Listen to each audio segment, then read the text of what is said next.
Hello दोस्तों, जय महाकाल। दोस्तों, भगवान विष्णु के अवतार के बारे में तो आप सभी जानते होंगे, लेकिन बहुत ही कम भक्त ऐसे होंगे जो भगवान शिव के अवतारों से भी अवगत होंगे। भगवान शिव, जिनका ना ही आदि है और ना ही अंत, धर्म ग्रंथों के अनुसार कभी धर्म की रक्षा के लिए तो कभी अपने भक्तों से प्रसन्न होकर भगवान शिव ने कुल 19 बार अवतार धारण किया है।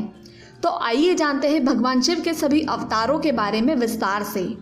इन सभी अवतारों का वर्णन महाशिव पुराण में पाया जाता है। पहला, वीरभद्र अवतार। भगवान शिव का यह अवतार तब हुआ था जब दक्ष द्वारा आयोजित यज्ञ में माता सती ने अपने देह को त्याग दिया था। जब भगवान शिव को इस बारे में पता चला तो उन्होंने क्रोध में आकर अपने सिर की एक जटा उखाड़ी और उसे धरती पर पटक दिया। उसी जटा से महाभयंकर वीरभद्र प्रकट हुए थे। भगवान शिव के इस अवतार ने दक्ष के यज्ञ का विध्वंस कर दिया और दक्ष का सिर काटकर उसे मृत्युदंड दिया। दूसरा, पिपलाद अवतार। भगवान शिव के इस पिपलाद अवतार का हमारे मानव जीवन में बड़ा महत्व है। पौराणिक कथा के अनुसार जब पिपलाद ने देवताओं से उनके जन्म के पूर्व ही उनके पिता दधीचि की मृत्यु का कारण पूछा तो देवताओं ने बताया कि ऐसा भगवान शनिदेव की दृष्टि के कारण हुआ था। ये सुनकर पिपलाद बहुत क्रोधित हो गए और उन्होंने शनि को नक्षत्र मंडल से गिरने का श्राप दे दिया। शाप के प्रभाव से शनि उसी वक्त आकाश से नीचे गिरने लगे। ये देखकर सभी देवताओं ने पिपलाद से प्रार्थना की, जिसके फलस्वरूप पिपलाद ने शनिदेव को क्षमा कर दिया और उनसे बदले में एक वचन लिया कि शनिदेव जन्म से लेकर 16 साल तक की आयु तक किसी को भी कष्ट नहीं देंगे। तीसरा, नंदी अवतार। कई लोग नंदी को केवल शिव का सेवक मानते हैं, लेकिन असल में नंदी केवल शिव के सेवक नहीं बल्कि शिव के अंश भी है। कथा के अनुसार शिलाद नाम के एक मुनि ब्रह्मचारी थे। जब अपना वंश समाप्त होता देख उनके पूर्वजों ने शिलाद से संतान उत्पन्न करने को कहा, तब शिलाद ने आयुनिज और मृत्युहीन संतान की कामना से भगवान शिव की तपस्या की। तपस्या से प्रसन्न होकर भगवान शिव ने स्वयं ही शिलाद के पुत्र रूप में आने का वरदान दिया। कुछ समय बाद भूमि जोतते हुए शिलाद को भूमि से उत्पन्न एक बालक मिला, जिसका नाम शिलाद ने नंदी रखा। आगे चलकर इन्हीं नंदी को भगवान शिव ने अपना गणाध्यक्ष बनाया। चौथा, भैरव अवतार। शिव महापुराण के अनुसार भैरव शिव के पूर्ण अवतार हैं। एक बार भगवान शिव की माया से प्रभावित होकर ब्रह्मा और विष्णु दोनों ही स्वयं को श्रेष्ठ मानने लगे। तभी वहाँ पर एक तेजस्वी अग्नि के मध्य एक शिव की आकृति दिखाई दी, जिसे देखकर ब्रह्मा जी बोल पड़े, तुम तो मेरे पुत्र हो, अतः मेरी शरण में आ जाओ। ब्रह्मा जी की ऐसी बातें सुनकर भगवान शिव क्रोधित हो गए और अग्नि को काल भैरव स्वरूप लेने का वरदान दे बैठे। शिव का वर पाते ही काल भैरव ने अपनी उंगली के नाखून से ब्रह्मा जी के 5वें सिर को काट डाला। ब्रह्मा जी का 5वां सिर काटने के कारण वो ब्रह्म हत्या के दोषी हो गए और उन्हें काशी में जाकर इस दोष से मुक्ति मिली, जिसके चलते काशीवासियों के लिए काल भैरव की भक्ति करना अनिवार्य माना गया है। पांचवा, अश्वत्थामा अवतार। महाभारत के अनुसार पांडवों के गुरु द्रोणाचार्य के पुत्र अश्वत्थामा भगवान शिव के अंशावतार थे। गुरु द्रोण ने भगवान शिव को पुत्र रूप में पाने के लिए घोर तपस्या की थी, जिसके चलते भगवान शिव ने उन्हें पुत्र रूप में प्राप्त होने का वरदान दिया था।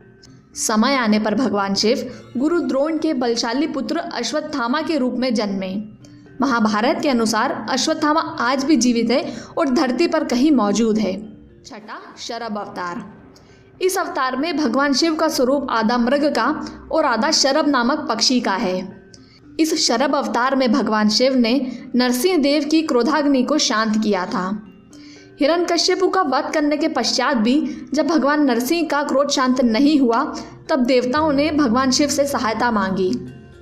फलस्वरूप शिव जी ने शरभ अवतार लेकर नरसिंह के सामने जाने का फैसला लिया और उनकी स्तुति की।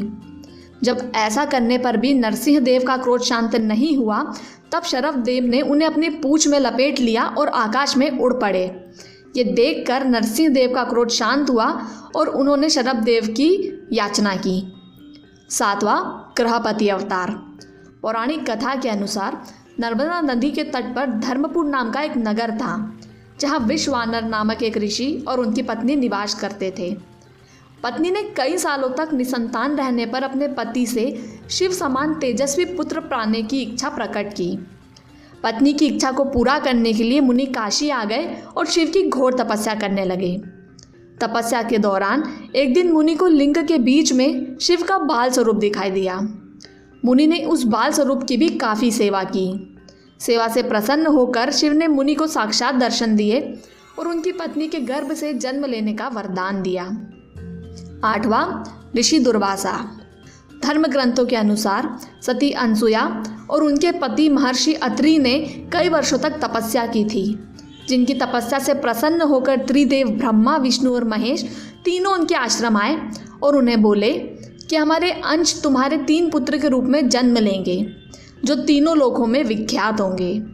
समय आने पर ब्रह्मा जी के अंश से चंद्रमा, विष्णु जी के अंश से दत्तात्रेय और शिव जी के अंश से ऋषि दुर्वासा ने जन्म लिया। 9वां, भगवान हनुमान। भगवान शिव का हनुमान अवतार उनके सभी अवतारों में सबसे श्रेष्ठ माना गया है। शिव महापुराण के अनुसार देवताओं को अमृत बांटते हुए विष्णु जी के मोहनी स्वरूप को देखकर भगवान शिव कामातुर हो उठे और अपना वीर्यपात कर बैठे। सप्त ऋषियों ने इस वीर्य को पत्तों में संग्रहित कर लिया और समय आने पर सप्त ऋषियों ने भगवान शिव के उस वीर्य को वानरराज केसरी की पत्नी अंजनी के कान के माध्यम से उनके गर्भ में स्थापित कर दिया, जिससे कि अत्यंत तेजस्वी भगवान हनुमान का जन्म हुआ। 10वां, वृषभ अवतार। भगवान शिव ने विष्णु जी के पुत्रों का संहार करने के लिए ये अवतार लिया था। धर्म ग्रंथ के अनुसार जब भगवान विष्णु दैत्यों का संहार करने के लिए पाताल लोक गए थे, तब वहाँ उन्हें कई चंद्रमुखियाँ स्त्री दिखाई पड़ी। भगवान विष्णु ने उन स्त्रियों के साथ रमन करते हुए कई पुत्र उत्पन्न किए, जिन्होंने आगे चलकर पाताल से लेकर धरती तक हाहाकार मचाया। उनसे घबराकर भगवान विष्णु शिव जी के पास गए और उनसे रक्षा की प्रार्थना करने लगे। तभी भगवान शिव ने वृषभ अवतार धारण किया और विष्णु के सभी पुत्रों का संहार किया। दोस्तों, भगवान शिव की महिमा का वर्णन एक वीडियो में कर पाना संभव नहीं है, इसलिए हम इस वीडियो को 2 भागों में बनाएंगे। आज के वीडियो में हमने आपको भगवान शिव के 10 अवतारों के बारे में बताया। अगले वीडियो में हम बचे हुए 9 अवतारों का वर्णन करेंगे।